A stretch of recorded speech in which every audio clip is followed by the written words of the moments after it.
Can I ask you about sort of learning about Bitcoin books and resources? You have an amazing podcast that's not just about Bitcoin or cryptocurrency. It's about everything, including life. But you do have a lot of really amazing conversations about this whole digital world.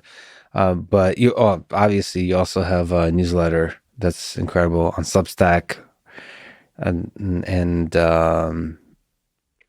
but do you have recommendations? Maybe it would be great if you could talk about, first of all, your podcast and the newsletter, but also other resources that you recommend people should check out in order to learn about Bitcoin.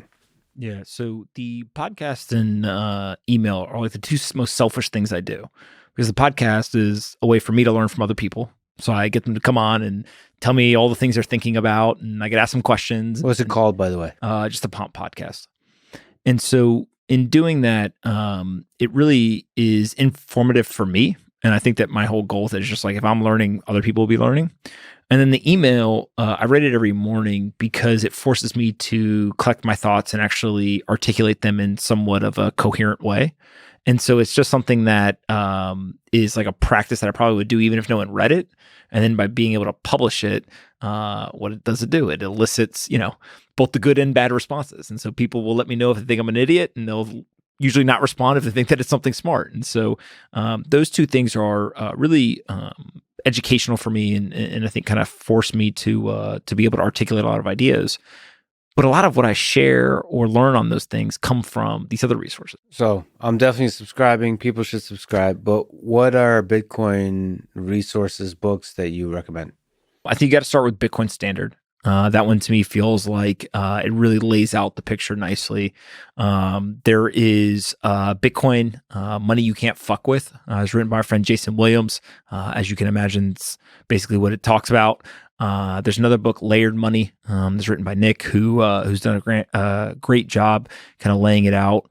There's a book called Bitcoin in Black America, written by a guy, Isaiah Jackson, and he basically lays out the argument for why the Black community can benefit in a asymmetric way from something like Bitcoin. And there's a whole bunch more. I'm going to forget them all. There's I think it's called The Cost of Tomorrow. A guy, Jeff Booth wrote it. And just, if you get on Twitter, basically, you're going to see all these books flying around. But I do have to say that from a psychological concept or philosophical concept, the number one book that I've ever read that aligns with Bitcoin ethos but doesn't say a word about Bitcoin is a book called The Tao of Capital by Mark Spitznagel. And so what he essentially does is he just reiterates over and over and over again long-term thinking, outliers, disruption, all this stuff. And so he's a guy who he runs a fund that essentially they just do tail risk hedging. And so in March or February of 2020, they're up like 4,000%, right? By the way, they pretty much lose money, for 8-9 years, and then that happens. And so, but they're still one of the best performing funds if you look at it over years and years. And so it's just this mindset of everyone is so short-term focused. And so I think it's just a great reminder to long-term thinking.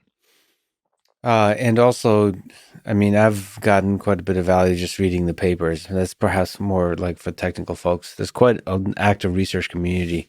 And also going back to the original white paper and just original documents, old school. Old school is still what a few years ago. It's still really interesting to think about, to look at what people were thinking about, because the principles are carried through with other cryptocurrencies as well. Like it's all there, even in the early documents. So that's kind of fascinating to see that whole history from, if you're more like tech savvy.